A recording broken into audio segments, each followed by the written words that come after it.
वायनाड त्रासदी की गूंज अब तक सुनाई दे रही है। कांग्रेस सांसद राहुल गांधी लगातार वायनाड के लोगों के साथ खड़े हैं, मोदी सरकार से हर तरह के सहयोग सुनिश्चित करवा रहे हैं और अब राहुल ने अपना 1 महीने का पूरा वेतन राहत कार्य के लिए दान कर दिया है। इस बारे में जानकारी देते हुए उन्होंने ट्वीट किया कि वायनाड में हमारे भाइयों और बहनों को त्रासदी का सामना करना पड़ा है और उन्हें उस अकल्पनीय नुकसान से उभरने के लिए हमारे समर्थन की जरूरत है। मैंने प्रभावित लोगों के राहत और पुनर्वास प्रयासों में सहायता के लिए अपने पूरे महीने का वेतन दान कर दिया है। मैं ईमानदारी से सभी साथी भारतीयों से आग्रह करता हूं कि वे जो कुछ भी कर सकते हैं उसमें योगदान दें। हर छोटे से बदलाव से फर्क पड़ता है।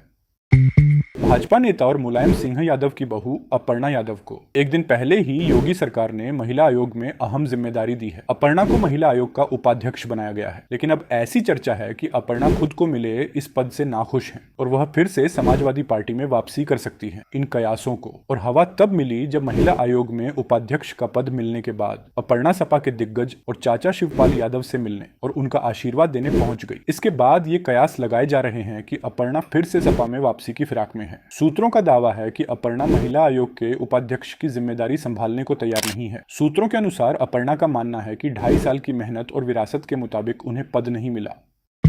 बिहार की सियासत में 7 महीने बाद फिर से वही सवाल है, क्या नीतीश कुमार पलटी मारेंगे? पहले जेडीयू प्रवक्ता केसी त्यागी की रुखसती और फिर नीतीश की तेजस्वी यादव से मुलाकात ने इस सवाल को और मजबूत कर दिया है। मुलाकात की कहानी भले कुछ और बताई जा रही हो, लेकिन 2022 में भी नीतीश कुमार ने ऐसे ही पलटी मारी थी। उस समय नीतीश और तेजस्वी जाति आधारित सर्वे को लेकर एक दूसरे से मिले थे और फिर बात इतनी आगे बढ़ गई कि नीतीश ने भारतीय जनता पार्टी का दामन भी छोड़ दिया।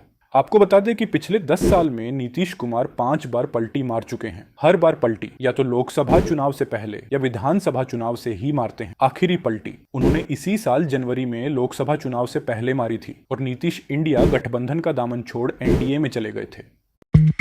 महाराष्ट्र में विधानसभा चुनाव से पहले महाविकास आघाड़ी की शिवसेना यूबीटी ने अपना रुख साफ कर दिया है। शिवसेना यूबीटी के सांसद संजय राउत ने कहा कि जनता के मन में जो चेहरा है, जनता उसे ही मुख्यमंत्री बनाएगी। पवार साहब की बात पूरी तरह सही है। कौन कितनी सीटें जीत रहा है ये बाद में तय होगा, लेकिन यह तय है कि एमवीए को बहुमत मिल रहा है। हमारा पहला काम है इस भ्रष्ट सरकार को हटाना। इसके बाद हम मुख्यमंत्री के चेहरे पर कभी भी चर्चा कर सकते हैं। वहीं एनसीपी एसपी प्रमुख शरद पवार ने कहा था कि महाराष्ट्र विधानसभा चुनाव से पहले एमवीए को मुख्यमंत्री पद का चेहरा घोषित करने की जरूरत नहीं है। मुख्यमंत्री कौन होगा इसका फैसला चुनाव परिणामों के बाद किया जा सकता है। उनके बयान का महाराष्ट्र कांग्रेस के अध्यक्ष नाना पटोले ने भी समर्थन किया।